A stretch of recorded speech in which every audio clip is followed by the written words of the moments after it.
DKShi CM ದೇವೇಗೌಡರ ಮನೆಯಲ್ಲಿ ಸೂತಕದ ಛಾಯೆ ಹೇಳಿಕೆ ಚಲುವರಾಯಸ್ವಾಮಿ ನಾಲಿಗೆ ಕತ್ತರಿಸುತ್ತೇನೆ ಎಂದ ಸುರೇಶ್ ಗೌಡ.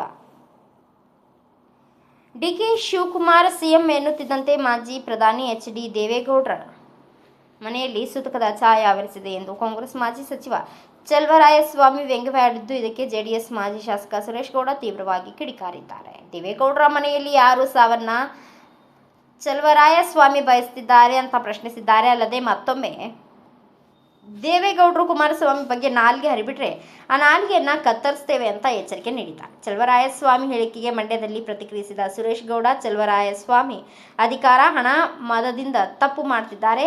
ತುಂಬಾ ದಿನ ನಡೆಯುವುದಿಲ್ಲ. ಕಾಂಗ್ರೆಸ್ ಅನ್ನ ರಾಜ್ಯದ ಜನತೆ ಆಯ್ಕೆ ಮಾಡಿದ್ದು 5 ವರ್ಷ ಪೂರ್ಣಗೊಳಿಸಬೇಕು. ಅಭಿವೃದ್ಧಿ ಕುಂಠಿತದ ಬಗ್ಗೆ ಜನರಿಗೆ ಗೊತ್ತಿದೆ. ಸಿದ್ದರಾಮಯ್ಯ ರಾಜೀನಾಮೆ ಕೊಟ್ಟಿದ್ದರಿಂದ ಡಿಕೆಶಿ ಸಿಎಂ ಆಗ್ತಿದ್ದಾರೆ. ಆದರೆ ಕೆಲವು ಕಿಡಿಗೇಡಿಗಳು ಯಾರನ್ನು ಮೆಚ್ಚಿಸಲು ನಮ್ಮ ನಾಯಕರ ಬಗ್ಗೆ ಕೇವಲವಾಗಿ ಮಾತನಾಡ್ತಿದ್ದಾರೆ ಅಂತ ಸುರೇಶ್ ಗೌಡ ಕಿಡಿಕಾರಿದ್ದಾರೆ.